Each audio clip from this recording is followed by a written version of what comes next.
मजबूर सरकार, मजबूत सरकार, विपक्ष के हाथ में हथियार, या फिर मुझे तो ऐसा दिखता है कि ये स्मार्ट पॉलिटिकल मूव है सरकार। मैं उस पे आऊं, उसके पहले राजीव जी अभी कह रहे थे तो मुझे ध्यान आया, मैं एक लाइन सिर्फ जोड़ देता हूं। 1968 से होम मिनिस्ट्री का एक सर्कुलर है जिसमें यह कहा गया कि एक से ज्यादा अगर पद होंगे और वो 45 दिनों तक गवर्नमेंट ऑफ इंडिया में कोई काम होगा, अगर कोई करता है लैटरल एंट्री के थ्रू, तो उसमें रिजर्वेशन होगा। तो एडमिनिस्ट्रेटिव रिफॉर्म्स कमीशन को यह बात लिखने की जरूरत नहीं थी, ये 68 से चला आ रहा है। मैं राजीव जी को यह बताना चाहता हूं, आपने अब पॉलिटिकल इशू की बात की, ये मैंने कल भी कहा था कि आपने मॉरल विक्ट्री की बात की, मैंने कहा नहीं, ये इलेक्ट्रल विक्ट्री की बात है। ये इसमें राजनीति है 100%।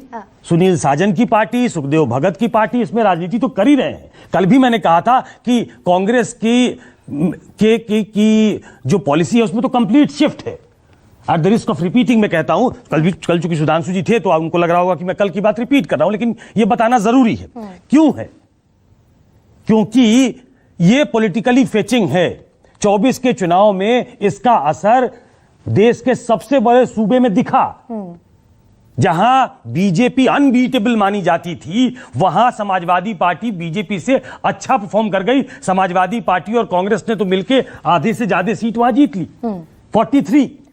उन्होंने कभी एक्सपेक्ट नहीं किया था। उसके पीछे पी और डी था, पिछड़ा और दलित, वो एक साथ लामबंद हो गए। और इसको बार बार हैमर करना जरूरी है और बीजेपी को एंटी रिजर्वेशन, एंटी कॉन्स्टिट्यूशन दिखाना जरूरी है। और ये दो फैसले ये चस्पा कर रहे थे बीजेपी पे कि आप ऐसे हो, तो नरेंद्र मोदी खुद डॉक में थे। तो ये तो विक्ट्री गोल हुआ ना, ये तो एक तरीके से इलेक्ट्रल विक्ट्री गोल हुआ बीजेपी का कि उन्होंने समय रहते बड़ा स्मार्टली मूव कर गए, नहीं, ये सेल्फ गोल किया है बीजेपी ने। अब डैमेज कंट्रोल की कोशिश है। इस डैमेज कंट्रोल से कितना कंट्रोल होगा ये कहना मुश्किल है। अभी आप कह सकते हैं, सुधांशु जी भी कहेंगे, और सही बात है, लोकतंत्र की अच्छी तस्वीर है ये।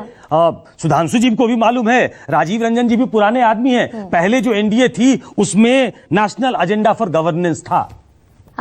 उसमें एक एजेंडा बनाया जाता था कि हमारे एनडीए का प्रोग्राम ये है, और जिसमें जो विवादित इशू थे, मुद्दे थे, उनको अलग रखा जाता था। ये पहले का प्रारूप था। ये एनडीए बनने के बाद, एनडीए की सरकार पिछले 10 सालों से है, लेकिन एनडीए के सांसदों की पहली बैठक 7 जून तीसरे टर्म में हुई है। और वो प्रधानमंत्री ने कहा, जो राजीव रंजन बैठे हैं, उनके पूर्व राष्ट्रीय अध्यक्ष ललन सिंह जो मंत्री हैं, उनके कहने पे हुई। प्रधानमंत्री ने कहा कि इन्होंने ये आइडिया दिया कि मैं एनडीए का नेता हूं, तो एनडीए की बैठक करनी चाहिए। नहीं, उसको तो सुधांशु मान भी रहे, सुधांशु जी उसको मान रहे हैं कि मानना ही पड़ेगा। सुधांशु जी 240 पर आ गए तो सम्मान तो करना पड़ेगा।